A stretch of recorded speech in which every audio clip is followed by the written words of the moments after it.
Saya kembali menyapa Pak Abdul Muhari, Kapus Datinkom Kebencanaan BNPB. Selamat pagi, Pak Aam. Selamat pagi, Mas. Ya, Pak Aam, ini ada 3 provinsi yang kemudian terdampak banjir yang terjadi, ada di Aceh, kemudian di Sumatera Utara dan juga Sumatera Barat.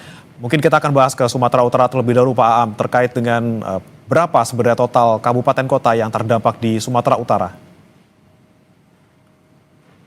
Iya, per pagi ini itu sudah ada 7 kabupaten kota yang terdampak banjir bandang dan tanah longsor.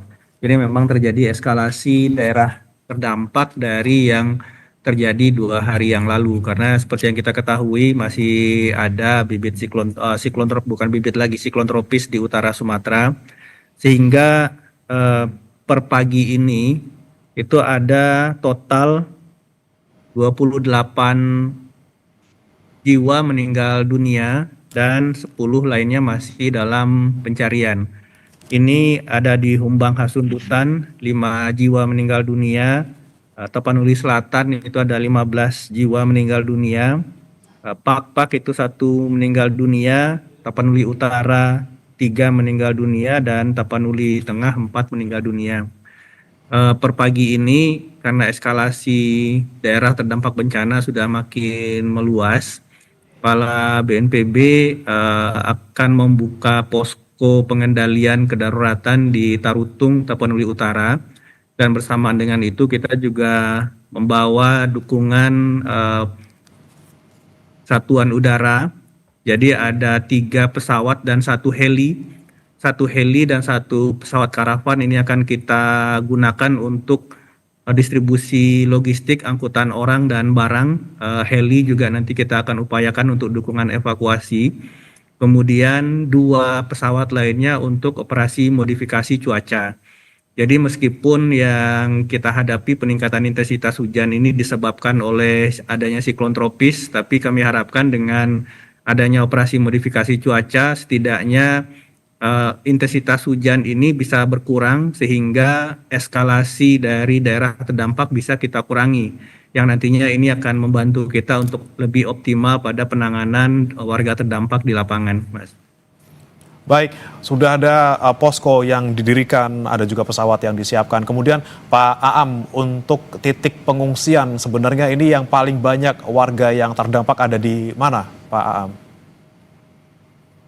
Secara umum ini sebenarnya untuk warga terdampak di tiap kabupaten itu bervariasi dari 500 KK hingga 2000 KK. Jadi artinya sekitar 2.500 jiwa hingga 8.000 jiwa. Nah, ini tidak semuanya masuk ke dalam titik-titik pengungsian terpusat, karena yang paling banyak ini warga terdampak ini karena banjir. Jadi di beberapa tempat yang ketinggian genangan banjirnya masih tidak membahayakan, itu warga memilih untuk tetap berada di rumah. Tetapi bagi warga yang terdampak banjir bandang dan tanah longsor ini sudah kita evakuasi ke titik-titik pengungsian. Itu ada di aula desa dan juga beberapa titik lainnya. Tim kami di lapangan masih melakukan kaji cepat situasi untuk menentukan benar-benar titik-titik nantinya pengungsian terpusat dan dapur umum akan strategis kita tempatkan di mana dan berapa, sehingga nantinya dukungan logistik permakanan maupun non permakanan bisa kita sampaikan benar-benar kepada masyarakat yang membutuhkan, Mas. Baik, kemudian Pak Aam, selain warga yang terdampak, ini bagaimana dengan infrastruktur? Tentunya ada sejumlah jalan yang terputus karena banjir di Sumatera Utara. Berapa jalan, Pak, yang kemudian masih sampai sekarang belum bisa diakses? Kami sudah menerima informasi rinci dari daerah untuk titik-titik jalan yang putus karena terdampak longsor. Nah, ini sudah dilakukan pembersihan menggunakan alat berat dari Dinas PU setempat. Artinya untuk titik-titik jalan yang tertimbun material longsor kita harapkan di sore hari nanti itu sudah bisa dilalui. Ada yang sudah bisa dilalui secara satu arah, secara dibuka secara bertahap. Dan sedangkan untuk jembatan, ini kami sedang berkoordinasi dengan PUPR dan TNI Angkatan Darat agar bisa nanti dibangun jembatan sementara atau jembatan beli.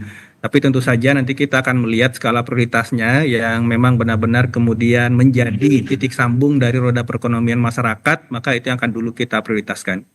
Baik, akses jalan yang paling sibuk tentunya yang paling berdampak pada masyarakat akan diutamakan. Pak Aam tahan dulu, Pak Aam kita akan nanti kembali untuk mengupdate informasi terkait banjir di 3 provinsi di Sumatera. Saudara, jangan beranjak, Breaking News Kompas TV masih akan kembali.